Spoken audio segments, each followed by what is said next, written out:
जंगी बहरी जहाज़ों से समंदर में हलचल मच गई। बहरे अरब में होने वाले आलमी जंगी मशकों से भारत के सीने पर सांप लौटने लगे। पाक बहरी के ज़ेर तमाम जंगी मशकें 14 फरवरी तक जारी रहेंगी। मशकों में शिरकत के लिए 9 ममालिक के बहरी बेड़े आज कराची पहुंच रहे हैं। कमोडोर फवाद बेग ने ब्रीफिंग देते हुए मशकों का मकसद भी बताया। उनका कहना था कि मशकों के जरिए दुनिया को पैगाम देना चाहते हैं कि पाकिस्तान एक पुरअमन मुल्क है।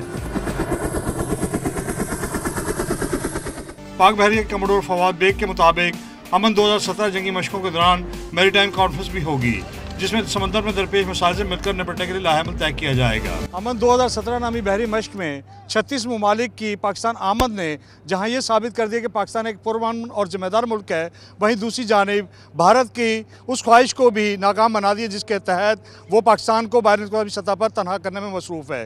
कैमरामैन अली अहमद जान के साथ जावेद असगर चौधरी, डॉन न्यूज़, कराची।